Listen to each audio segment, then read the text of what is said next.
त्यामुळे जे काही पंडित स्टॉक मार्केटमधले पंडित असतील, फायनान्शियल क्षेत्रातले पंडित असतील, त्या सगळ्यांना एका फटक्यात भारतीय स्त्री वर्गाने आउट परफॉर्म केला असं मी म्हणू शकतो.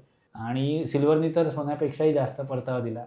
सिल्वरला म्हणजे चांदीला नक्की काही इंडस्ट्रियल ॲप्लिकेशन्स पण आहेत. जेवढं गोल्ड घेऊ it is like insurance premium paid for portfolio protection असं आपण म्हणू शकतो. सो म्हणून देखील इंटरनॅशनल इन्व्हेस्टिंग करावं असाही एक ट्रेंड किंवा एक कल येतोय. सो परिस्थिती बघशील तर इक्विटी इन्व्हेस्टर्सना नक्की चांगली नाही परताव्याच्या दृष्टीने. गेलं वर्ष माझ्यासारख्या अग्रेसिव्ह इक्विटी गुंतवणूकदाराला चांगलं गेलं नाही. करेक्शन हे 2 प्रकारचं असतं. एक आहे टाइम करेक्शन आणि दुसरं आहे प्राइस करेक्शन. की प्रत्येक माणसाची रिस्क ॲपेटाईट प्रत्येक वेळेस वेगळी असते. म्हणजे सकाळी वेगळी असेल, दुपारी वेगळी, संध्याकाळी वेगळी असू शकते. आणि जे आपल्याला दिसतं ते तेवढं चांगलं असेल असंही नाही आणि तेवढं वाईट असेल असंही नाही. त्यामुळे इन्व्हेस्टर कसा बिहेव करेल हे पूर्ण सायकोलॉजीवर अवलंबून आहे. की क्रूड ऑइल प्राइसेस, सो जोपर्यंत क्रूड हे $80 खाली आहे आणि रुपयाची फारशी घसरण नाही तोपर्यंत आपल्याला अडचण नाही. क्रूड 61 ही भारतासाठी सुवर्ण संधी आहे. हेच क्रूड जर का $80 ते $100 गेलं असतं तर आत्ताचा हा ₹91 जो आता प्रति डॉलर भाव दिसतोय तो 100ही क्रॉस करून जाईल अशी परिस्थिती येऊ शकते. ही सर्वात खुश मात्र घरातली गृहिणी आहे. निश्चितच.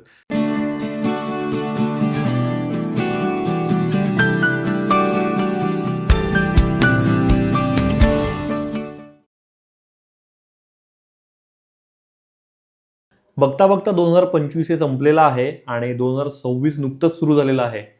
नवीन वर्ष म्हणलं की नवीन संकल्प आले, नवीन रेझोल्युशन्स आले. हो, पण ते करण्याआधी थोडंसं मागे डोकावून बघणे गरजेचं ठरतं. तर त्याच्यामुळेच म्युच्युअल फंड किंवा गुंतवणुकीचा जर एकूण आपण नवीन वर्षात काय नवीन आडाखे करायचे किंवा नवीन काय प्लॅन्स करायचे हे ठरवण्याआधी 2025 नेमकं म्युच्युअल फंड क्षेत्रासाठी किंवा एकूणच गुंतवणुकीसाठी कसं ठरलं हे थोडंसं जाणून घेऊया. तसंच 2026 मध्ये कुठल्या क्षेत्रात अपॉर्च्युनिटीज दिसत आहेत, कुठल्या प्रकारच्या म्युच्युअल फंडांना 2026 मध्ये चांगले रिटर्न्स मिळतील असं वाटतंय. तर या सगळ्या विषयी या एपिसोडमध्ये आपण सविस्तर चर्चा करणार आहोत. त्याच्यामुळे शेवटपर्यंत एपिसोड नक्की बघा. नमस्कार, मी निरंजन मेढेकर. बिग बग्स पॉडकास्टमध्ये तुमचं अगदी मनापासून स्वागत. आणि आपल्यासोबत आहेत बिग बग्सचे फाउंडर डिरेक्टर CA विपुल शहा. नमस्कार. हॅलो विपुल, नवीन वर्षाच्या सगळ्यात आधी शुभेच्छा खूप मनापासून. आणि सुरुवात करूया आपण. विषय इंटरेस्टिंग आहे. सगळ्यात आधी उत्सुकता, नवीन वर्षात काय चांगलं चालेल यापेक्षाही म्हणजे आपण ती कंपॅरिझन करू शकतो. 2025 एकूणच म्युच्युअल फंड क्षेत्रासाठी आणि गुंतवणूकदारांसाठी पण कसं ठरलं?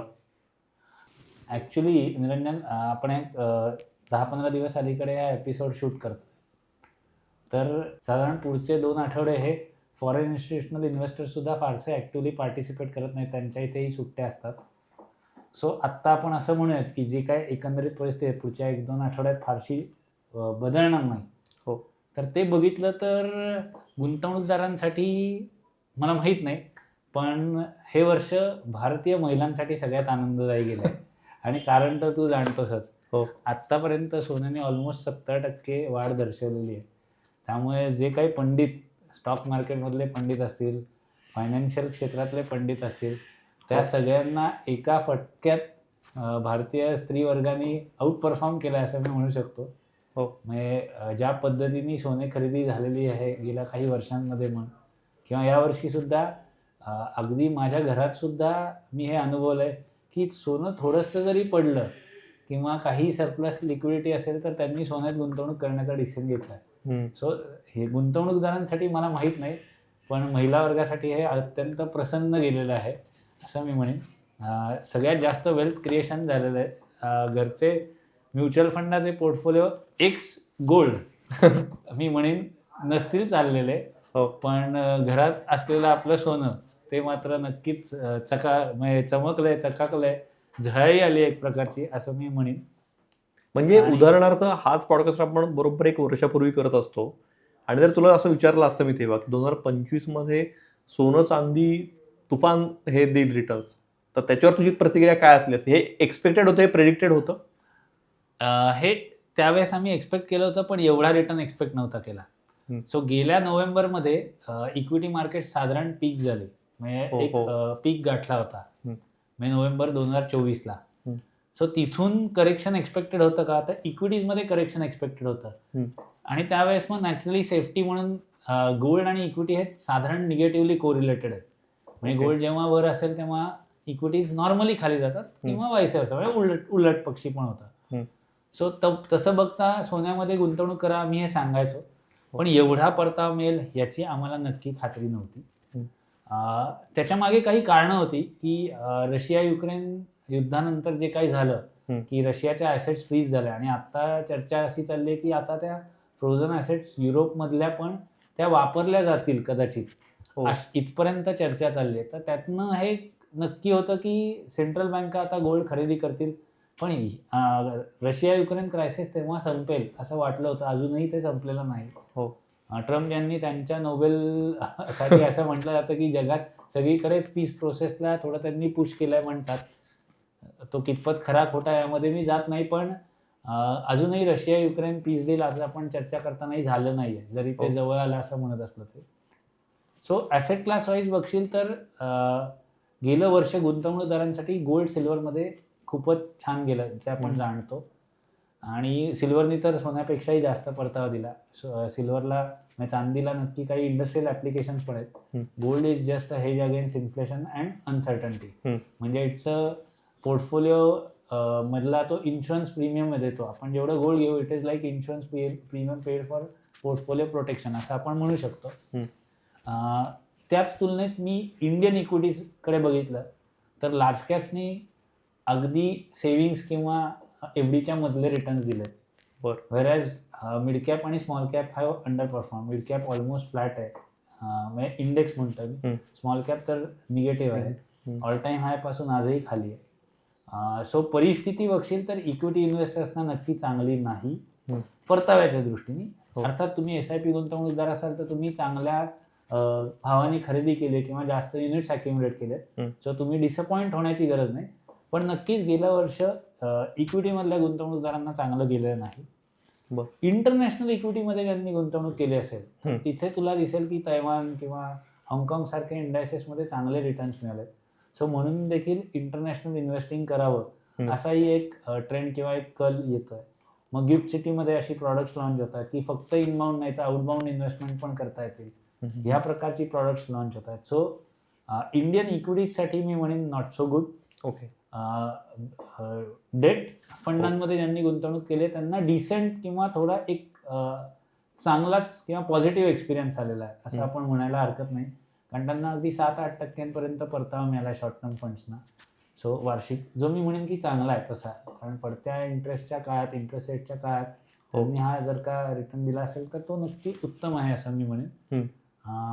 सो डेट, इक्विटी आणि gold silver. So gold silver has outperform. Debt I will say rate above average performance झाला, म्हणजे ओव्हरऑल चांगला परफॉर्मन्स आहे. इक्विटीज डिसअपॉइंटिंग होत्या. आणि रिअल इस्टेटचं मार्केट जर का बघशील तर कोविड नंतर जी एक त्या मार्केटमध्ये पण जो उठाव आला होता तो पण चांगला होता. पण आत्ता यावर्षी मी असं म्हणणार नाही की खूप चांगला परतावा पुणे मार्केटमध्ये. कमर्शियलमध्ये अजूनही चांगल्या प्रकारचे रिटर्न्स मिळाले तरी रेसिडेन्शियल रिअल इस्टेटमध्ये फारसा परतावा मिळाला नाही. सो गुंतवणूकदारांसाठी मी म्हणेन की हे वर्ष तुम्ही कुठल्या ॲसेट क्लासमध्ये असाल त्यावर अवलंबून आहे. मी कायम म्हणतो की ॲसेट क्लासेसच्या सायकल्स येतात आणि ती ट्रेंड किंवा तो ट्रेंड किंवा ती सायकल तुम्ही कॅच करू शकलात. म्हणजे हॉवर्ड मार्क्स त्यांच्या मास्टरिंग द मार्केट सायकल पुस्तकात तेच सांगतात की तुम्ही त्या मार्केट सायकल्सवरती प्रभुत्व मिळवलं तर तुम्ही अबोव ॲव्हरेज रिटर्न्स मिळवू शकता. आणि मग फंड मॅनेजरकडे आपण तेच गुंतवणूक मध्ये त्यांनी त्याच्यातच गुंतवणूक करावी त्या ॲसेट्समध्ये असं आपण सांगतो. तर म्युच्युअल फंडांमध्ये मल्टी ॲसेट फंड नावाचा जो प्रकार आहे, इन अ वे ते मल्टी ॲसेट ॲलोकेटर आहेत ज्याच्यात बऱ्याच फंडांनी गोल्डवरती ऑलमोस्ट 25% पोझिशन घेतलीच मिनिमम. त्यांना तिथे चांगला रिटर्न मिळाला. त्यांना डेटमध्ये अबोव ॲव्हरेज जो आपण बोलतो आणि इक्विटीत थोडा डिसअपॉइंटिंग. तर multi asset funds have outperformed equity funds. So हेही एक बघण्यासारखी गोष्ट आहे. आता डेट सिल्वरचे ही ETFs आलेले आहेत. त्याच्यातही कॉम्बिनेशन्स पण आहेत की गोल्ड जास्त वाढलं तर गोल्ड विकलं जाईल आणि सिल्वर खरेदी केलं जाईल. म्हणजे गोल्ड आणि सिल्वरचं पण कॉम्बिनेशनचे फंड्स आता बाजारामध्ये आलेले आहेत. ओके. सो गेलं वर्ष माझ्यासारख्या अग्रेसिव्ह इक्विटी गुंतवणूकदाराला चांगलं गेलं नाही. अर्थात मी गोल्डमध्ये बऱ्यापैकी पोझिशन्स घेतल्या तर त्याचा आम्हाला फायदा झाला. हे कुठलंही रेकमेंडेशन नाही, मी जस्ट सरत्या वर्षात जे घडलंय ते मी सांगतोय. बरोबर. सो त्या हिशोबाने बघितलंस तर गुंतवणूकदार जर का गोल्ड, सिल्वर, फिक्स्ड इन्कम किंवा मल्टी ॲसेट फंडात गुंतवणूक केली असेल तर त्याला नक्की चांगला एक्सपिरियन्स मिळाला. पण अदरवाईज त्यांना फारसा चांगला अनुभव नाही एवढं मी सांगेन. आणि जसं आपण सुरुवातीला चर्चा केली की सर्वात खुश मात्र घरातली गृहिणी आहे. निश्चितच. तू सांगतो त्याच्यावर नाही जाणवतंय की ॲसेट ॲलोकेशन हे किती महत्त्वाचं आहे. म्हणजे फक्त इक्विटीमध्ये किंवा फक्त एखाद्याच इन्स्ट्रुमेंटवर फोकस करण्यापेक्षा आपला पोर्टफोलिओमध्ये सगळ्या गोष्टी थोड्या थोड्या पाहिजेत, हे यातनं कुठेतरी जाणवत आहे. नक्कीच. इक्विटीमध्ये पण काय झालंय, large caps have out perform mid and small caps. आता मी नॉर्मली म्हणतो की करेक्शन हे 2 प्रकारचं असतं. एक आहे टाईम करेक्शन आणि दुसरं आहे प्राईस करेक्शन. टाईम करेक्शन म्हणजे काय, 100 रुपयाची वस्तू गेल्या 1 जानेवारीला 100 रुपये होती आणि 31 डिसेंबरलाही 100 रुपयेच असेल, तर त्याच्यात कुठल्याही प्राईस कमी झालेली नाही. पण वेळ गेला म्हणजे इन्फ्लेशन ॲडजस्टेड ती वस्तू स्वस्तच झाली. कारण 100 रुपयाची वस्तू आजही 100ला आहे. महागाईनुसार ती कुठेतरी 105, 107ला हवी होती. सो मी जेव्हा गुंतवणूक म्हणतो तेव्हा 100ची वस्तू 107ला जायला हवी होती किंवा 110ला जायला हवी. ती आज 100ला अवेलेबल असेल तर I have experienced time correction. आणि ती 100ची वस्तू 1 वर्षानंतर मला 90 रुपयाला मिळते. तर I am seeing both time correction and price correction. Mutual फंडांमध्ये जेव्हा मी हे बघतो किंवा इंडायसेसमध्ये बघतो तेव्हा स्मॉल कॅप्समध्ये टाईम आणि प्राईस दोन्ही करेक्शन आलेलं आहे. याचा अर्थ गुंतवणूकदारांनी लगेच त्याच्यामध्ये गुंतवणूक करावी असं मी म्हणत नाही. मी फक्त सांगतो की ही आत्ता परिस्थिती आहे की टाईम आणि प्राईस करेक्शन झालं आहे. मग याचं कारण व्हॅल्युएशन असेल, याचं कारण सेंटिमेंट्स, कारण GDPचे आकडे ग्रोथ दर्शवत आहेत. पण मग या बिझनेसेसमध्ये ती रिफ्लेक्ट का होत नाहीत, कदाचित ते जास्त व्हॅल्युएशन्सला होते का किंवा आउटलुक चांगला दिसत नाही का, अनेक कारणं असू शकतात. पण स्मॉल मिड कॅपमध्ये आपल्याला तो परफॉर्मन्स दिसला नाही. तुलनेने लार्ज कॅपनी चांगलं केलं. तर लार्ज कॅप्सनी चांगलं करण्याचं एक महत्त्वाचं कारण म्हणजे बँकिंग क्षेत्राचा परफॉर्मन्स. बँक निफ्टीने जवळपास 10% परतावा दिलेला आहे आणि बँक निफ्टीचं किंवा बँकांचं वेटेजच सेन्सेक्स आणि निफ्टीमध्ये 35 ते 40% घरात आहे. त्यामुळे त्या वेटेजमध्ये त्यांनी जर का 10% परफॉर्मन्स दिला, प्लस ऑटोसारख्या क्षेत्राने ज्याचं तेवढं वेटेज नाही पण ऑटोनी पण जवळपास 12 ते 15% परतावा दिला, ऑटो इंडेक्सनी 15% परतावा दिला. सो हे जर का बघशील तर ह्या सेक्टर्सचा अंतर्भूत जो इंडेक्स आहे, जो लार्ज कॅपमध्ये त्याचं कॉन्ट्रिब्युशन जास्त आहे, तिथे लार्ज कॅपचा आउट परफॉर्मन्स आहे. मग तुलनेने IT किंवा कन्झम्पशन हे फारसं चाललं नाही. किंबहुना तिथे कुठेतरी पॉलिसी मेकर्सनी हे या गोष्टी लक्षात घेऊन तुम्हाला GSTचा रिलीफ दिलेला आहे. तू जर का बघशील तर GST 2 रिफॉर्म्स म्हणून गव्हर्नमेंटनी जे काही आत्ता सांगितलं त्याचं कारणच ते की कुठेतरी भारताचं एक कन्झम्पशन इंजिन म्हणू आपण, ते स्लो होताना दिसतंय.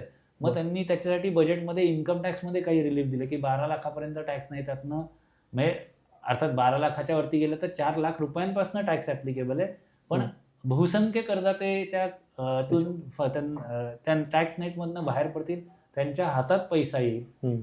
प्लस GSTचा रिलीफ गव्हर्नमेंटने दिला. सो कन्झम्पशनला बूस्ट करण्याचा एक प्रकारचा हा प्रयोग किंवा गव्हर्नमेंटचा हा प्रयत्न आहे असं आपण म्हणू. याची सुरुवात झाली होती जेव्हापासून न्यू रिजीम आला होता इन्कम टॅक्सचा, ज्याच्यात गुंतवणूकदारांना पूर्वी गुंतवणूक केल्यानंतर जी इन्सेंटिव्ह मिळायची ती काढून टाकली. म्हणजे गव्हर्नमेंटचंही म्हणणं आहे की कुठेतरी तुम्ही गुंतवणूक करण्यापेक्षा कन्झम्पशनकडे लक्ष द्या, त्यातनंच देशातलं GST कलेक्शन पण होणार, कारण जेवढं कन्झम्पशन होईल तेवढा GST मिळणार आहे. सो हे पडसाद कसे आहेत बघ. पॉलिसी पण याचा म्हणजे जसं आपल्याला दिसतंय की IT कन्झम्पशन स्लो होत आहे कारण IT सेक्टर चाललं नाही. तर भारतात आज एक बहुसंख्य मोठा वर्ग आहे की जो त्यांची प्रोपेन्सिटी टू कन्झ्युम जास्त आहे. मग गव्हर्नमेंटनी त्यालाच अनुसरून वेगवेगळ्या मेजर्स घेतल्यात. आज AIची एक टांगती तलवार म्हणूयात आहे. ह्या सगळ्या गोष्टी बघता आत्ताची परिस्थिती किंवा गेल्या वर्षी जे 2025ला झालं आहे त्याची सगळी मुळं ह्या कुठेतरी इकॉनॉमिक परफॉर्मन्समध्ये दिसतात, ज्या सेंटिमेंट्स आहेत त्यामध्ये दिसतात.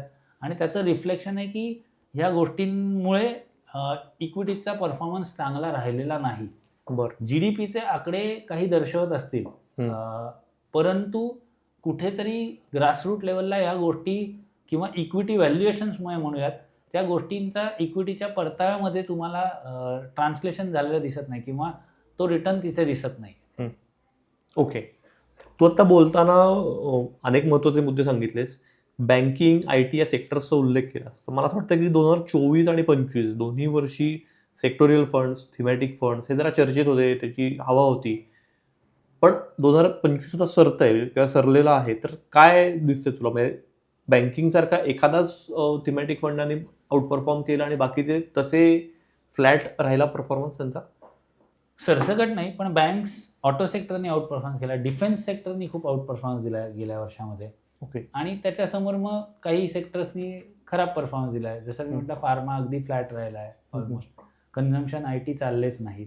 सो अशाही गोष्टी घडलेल्या आहेत आणि हे सेक्टरल रोटेशन कंटिन्युअस चालू असतं. जशी मार्केट सायकल आहे, तशी बिझनेसची सायकल आहे, तसे त्या सेक्टर्सचंही रोटेशन चालू असतं. हो. त्यामुळे असंख्य सेक्टर रोटेशन किंवा त्याला बिझनेस सायकल फंड नावाच्या थीम्स म्युच्युअल फंडामध्ये, इक्विटी म्युच्युअल फंडांमध्ये आहेत की ज्याच्यात सायकलनुसार त्या सेक्टरमध्ये गुंतवणूक केली जाऊ शकते. त्या व्यतिरिक्त तू बघशील तर हे सेक्टरल रोटेशन घडतंच आहे, पण अनेक थीमॅटिक फंड्स येण्याचं कारण ॲसेट मॅनेजमेंट कंपन्यांना आता एक प्रकारचे काही आडाखे बांधून दिले की त्यांना एकच मिड कॅप लॉन्च करता येईल, एकच स्मॉल कॅप लॉन्च करता येईल, एकच लार्ज कॅप लॉन्च करता येईल. मग तिथे त्यांना ऑलमोस्ट ऑप्शन्स दिसत नाहीत की कुठे पैसा घेता येईल. मग ह्या थीमॅटिक फंड्सचे खूप पर्याय उपलब्ध करून देण्यात आले. जवळपास 45 कंपन्या आहेत, ॲसेट मॅनेजमेंट कंपन्या. त्यांना त्यांची प्रॉडक्ट बास्केट पण कंप्लीट करायची आहे आणि तेवढा फंड फ्लो पण आहे. म्हणजे तेवढा त्यांना दिसतोय की बाजारात तो पैसा ते आणू शकतात. आजही दुर्दैवाने गुंतवणूकदारांना ₹10च्या NAVचं आकर्षण आहे. सो न्यू फंड ऑफरमधनं त्यांना ₹10ची NAV मिळते. थीम वेगळी आहे म्हणून देखील गुंतवणूकदार याकडे आकृष्ट होतात. त्या अनुषंगाने थीमॅटिक फंड्स बाजारात आले. सर्वच थीमॅटिक फंड्स चालले असं झालेलं नाही. पूर्वी पण असे ग्लोबल इनोव्हेशन फंड्स किंवा अनेक गोष्टी आल्या, पण त्या चांगल्या प्रकारे चालल्याच असं नाही. आत्ता देखील मल्टी फॅक्टर इन्व्हेस्टिंग नावाचा प्रकार, म्हणजे value based investing, momentum, growth या स्टोरीजवरती इन्व्हेस्टिंग, असे अनेक प्रकार येत आहेत आणि त्यातून नवनवीन NFO बाजारामध्ये येत आहे.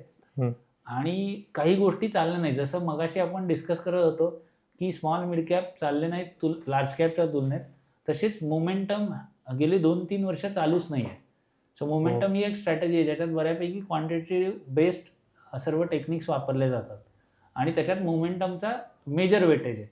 सो ती थीम बाजारामध्ये चालली नाही. आता चालली नसेल तर तुम्ही SIP गुंतवणूकदार असाल तर त्या काळामध्ये तुमचे युनिट्स ॲक्युमुलेट झालेत, त्याचा तुम्हाला फायदा होणार आहे जेव्हा मोमेंटम बाजारामध्ये येईल तेव्हा. तर ह्या गोष्टी घडतायत.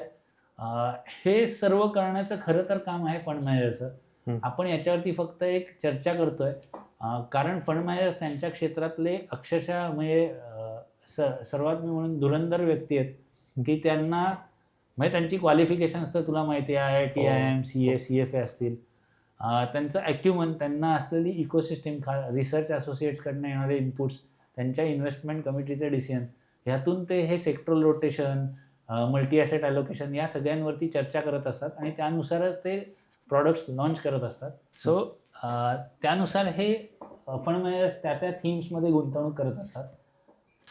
मग आत्ताच्या घडीला मागे काय झालं आहे हे तर घडून गेलं आणि त्यातल्या काही गोष्टींची आम्हाला हिंट पण होती, कारण फंड मॅनेजर्सनी आम्हाला हे स्वतःहून अगदी तुला सांगायला मला आवडेल की मे 2024 ते ऑक्टोबर 2024 स्वतः फंड मॅनेजर्स सांगत होते की मिड कॅप्स आणि स्मॉल कॅप्स हे अग्रेसिव्हली प्राइस्ड आहेत. सो त्यांना हे माहितीच होतं. पण मग लॉंग ओनली फंड्स नावाचा प्रकार, म्हणजे त्यांना फक्त गुंतवणूक करायची आणि फार तर फार हेच करता येईल, त्याच्या पलीकडे काही करता येत नाही, त्यामुळे त्यांना कंपल्शन होतं. पण मग त्यांनी योग्य त्या सेक्टर्समध्ये ती गुंतवणूक केली.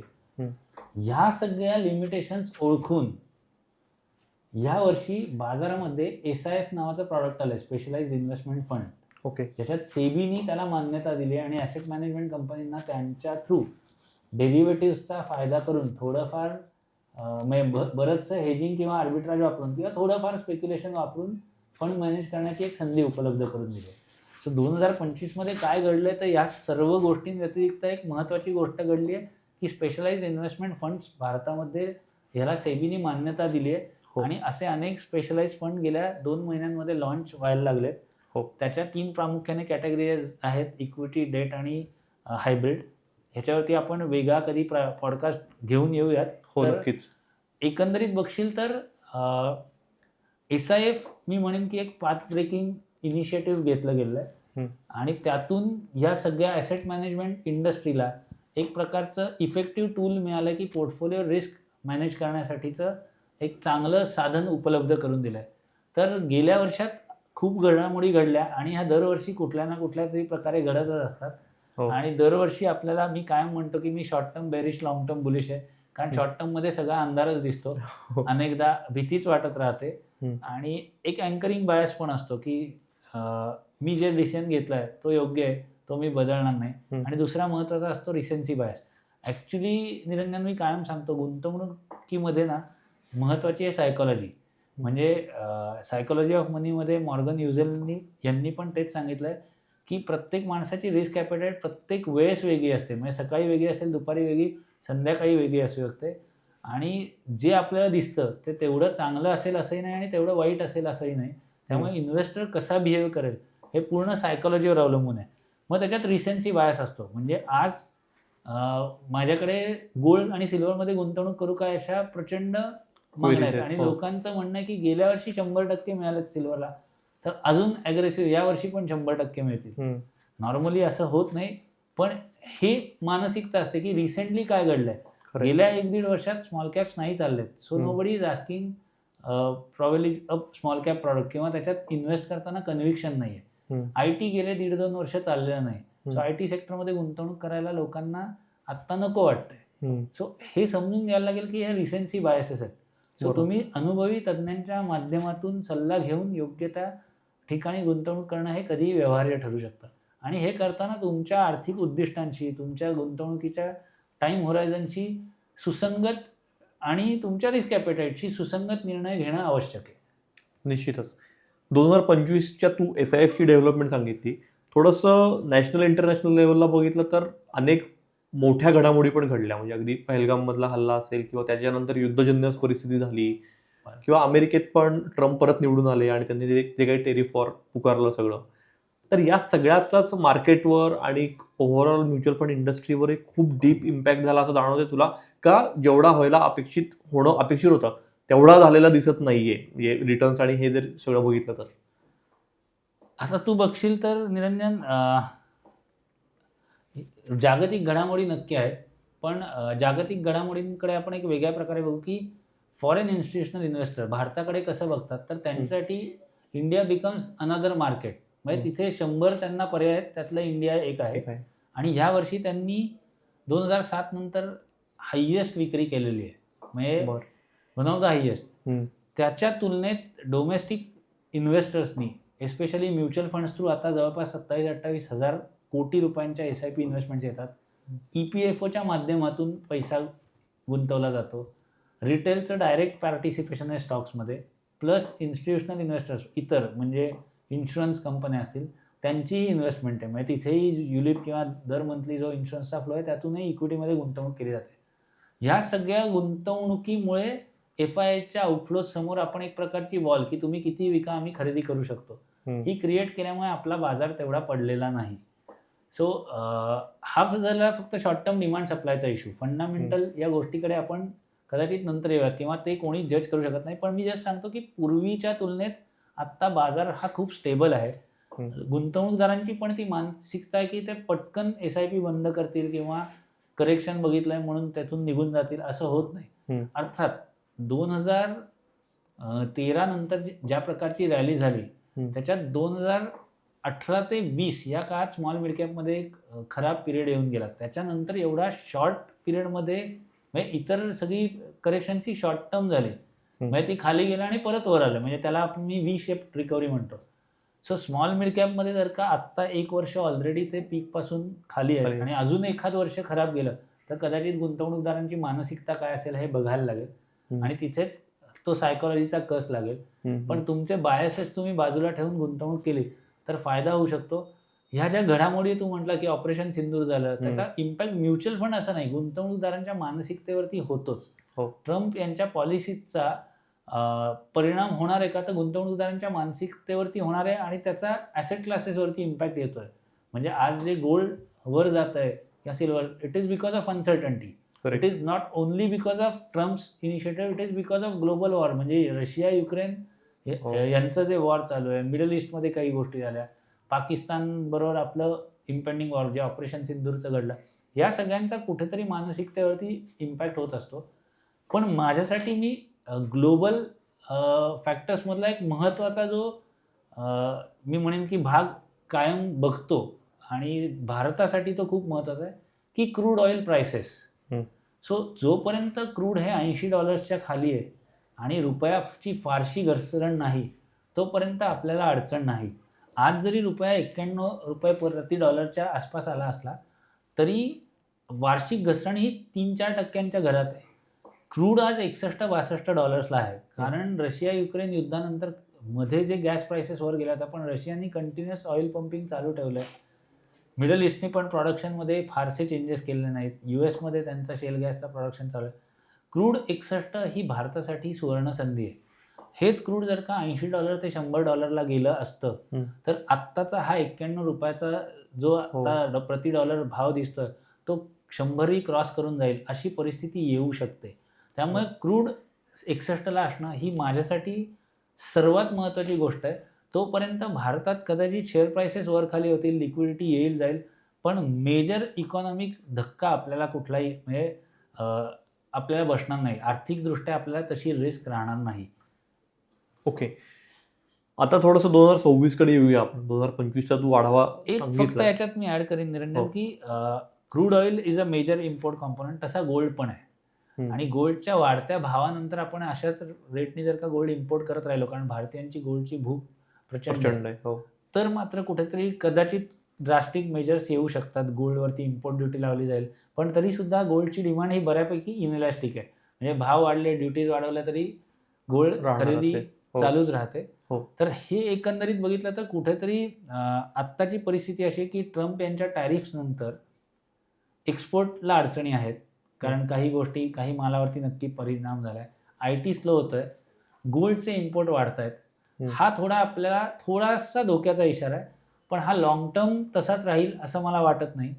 तिथे कुठे जर का आपल्याला जसं टॅरिफ्समधनं थोडाफार रिलीफ मिळाला, IT सेक्टर थोडं स्टेबिलाइज झालं आणि वाढायला लागलं आणि गोल्ड प्राइसेस अगदी अशा रनअवे गेल्या नाहीत, क्रूड मेंटेन राहिलं, तर आपलं करंट अकाउंट डेफिसिट जे म्हणतो आपण, ज्याचा ॲक्च्युली रुपयावरती परिणाम खूप होतो, तर ते आपल्यासाठी चांगलं राहील. यावेळेस काय झालं आहे तर ह्या सगळ्या फॅक्टर्समुळे करंट अकाउंट डेफिसिटवरती प्रॉब्लेम नक्की आलेला आहे आणि पोर्टफोलिओ इन्व्हेस्टर्सचं बाहेर जाणं, म्हणजे FIIsनी पैसा विड्रॉ करणं, म्हणजे आपल्याला एकंदरीत पैशाचं म्हणजे डॉलरची डिमांड वाढत गेली म्हणून रुपया घसरत चाललेला आहे. सो ही गोष्टी समजून घ्यायला पाहिजेत. याच्यावरती पॉलिसी मेकर्सही काम करत असतात आणि काही फोर्सेस हे राहणार, इनव्हिजिबल फोर्सेस असतात आणि एक ऑटो करेक्टिव्ह मेकॅनिझम असतं. सो त्या गोष्टी घडत राहणार आहेत.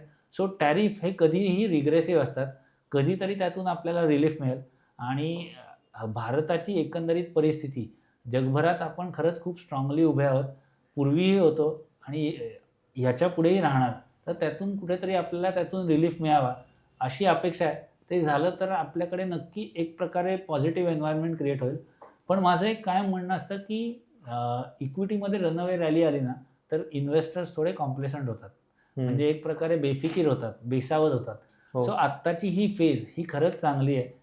SIP मध्ये अक्युम्युलेशन तेव्हाच चांगल्या प्रकारे होतं जेव्हा कन्सॉलिडेशन होतं किंवा मार्केट करेक्शन येतं.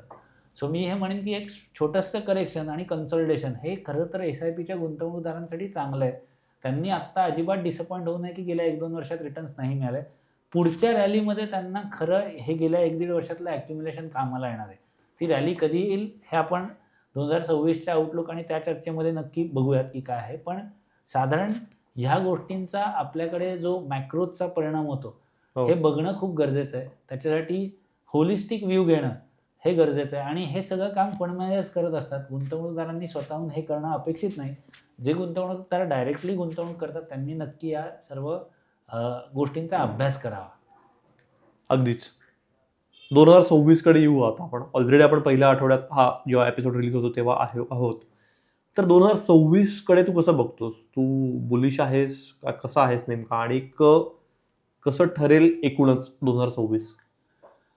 ह्याच्यात काय झालं, याच्यात एक मेजर फॅक्टर आहे की यूएसमध्ये AI बबल म्हटला जातो. यूएस हो, मार्केट्स हेवीली ट्रॅक केली जातात. हम्म. आता तिथे यूएस इंटरेस्ट रेट्स खाली येत आहेत. यूएस इंटरेस्ट रेट खाली येणं, युद्धजन्य परिस्थिती कंटिन्यू राहणं, या सगळ्याचा परिपाक होणार आहे की गोल्ड सिल्वर, मला अजूनही वाटतं की ते वर जात राहील. आपण दिवाळीमध्ये एक पॉडकास्ट केला होता धनत्रयोदशीच्या मुहूर्तावरती, आणि तेव्हा मी सांगितलं होतं की गोल्ड सिल्वर वर जाईल. तिथून आजही ते ऑलरेडी वर आहे आणि अजून वर जाणार असं मला वाटतंय. ते डबल डिजिट रिटर्न्स देऊ शकतात या दोन्ही ॲसेट क्लासेस. हे रेकमेंडेशन नाही, हा माझा एक व्ह्यू आहे बेस्ड ऑन द स्टडीज, की पॉसिबिलिटीज आहेत. ह्यामुळे गुंतवणूकदारांनी इमिजिएटली कुठलाही खरेदी करावी नाही, त्यांनी त्यांच्या सल्लागाराच्या थ्रू ही गुंतवणूक करावी किंवा स्वतः अभ्यास करून गुंतवणूक करावी. पण गोल्ड सिल्वरचं आउटलुक नक्कीच चांगलं वाटतंय.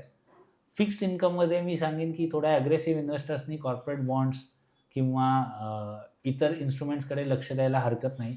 सिनियर सिटीजन सेव्हिंग स्कीम हा एक समर्थ आणि चांगला पर्याय होऊ शकतो सिनियर सिटीजनसाठी, जिथे गव्हर्नमेंटनी 15 लाखाची लिमिट 30 लाखांपर्यंत केलेली आहे. त्यामुळे सिनियर सिटीजन्सनी तिथे बघायला नक्की हरकत नाही. इक्विटीजवरचा आउटलुक मला विचारशील तर मी सांगेन की तुमच्या SIPs तुम्ही चालू ठेवा पुढचे वर्षभर. व्होलॅटिलिटी येण्याचे नक्की चान्सेस आहेत.